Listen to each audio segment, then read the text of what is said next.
Bismillahirrahmanirrahim. Welcome to IT First Solutions.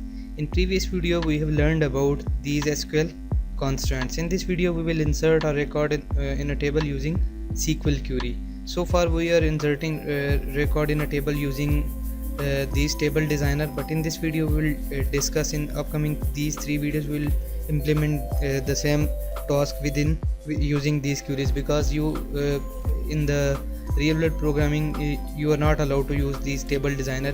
You need to use these queries in your programming language. If you are using PHP, ASP or SQL, C#, you need to write these queries in your table. Okay, so we will write insert statement in this table. Let's say we want to insert record on a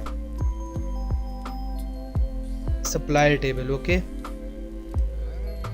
so we will write insert into, and then we will specify the table name. In our case we have table name suppliers, and then in these parentheses we will specify the column names. Okay, and after this we'll use values, and in these parentheses we will specify the values. Okay, first make sure select all from suppliers.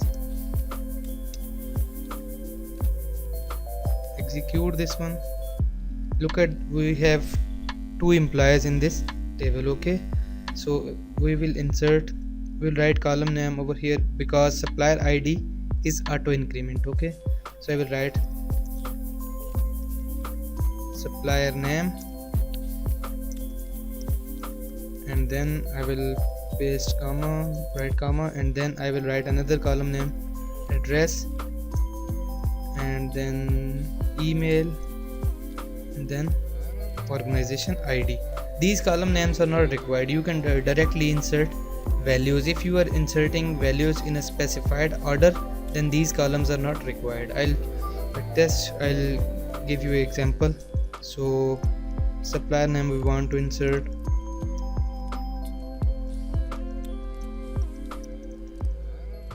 Hamdia suppliers, and then I will write comma. For the second column we have address, and I will write Islamabad, and then look at these single quotes because I am inserting values in unwatch or string column, so you should use these single quotes for inserting values in a string column. Okay, next we have email. Definitely I'll write m.islamia@gmail.com. okay, and next I will write value for organization ID because organization ID is in of type int. You can use 1 2 3 or any value. Okay, so let's select this one and click on execute button.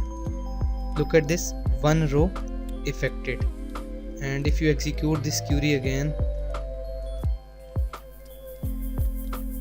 look at this, we have Muhammadiyah suppliers, and address is this and email is this.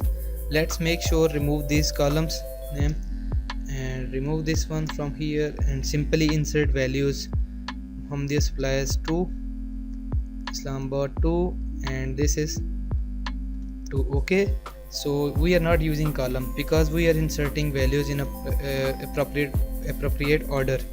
Okay, click on this, execute. Look at this, one row affected, and let's make sure Muhammadiyah suppliers, Islamabad, and this. Using columns is useful when you are not inserting values in a appropriate order. Then you should use the column names over here. So this is SQL insert statement. In the next video we will discuss how to update a record in a table using SQL query. Okay, thank you so much for watching. We'll meet again in the next video. Take care of yourself. Allah Hafiz. Assalamu alaikum.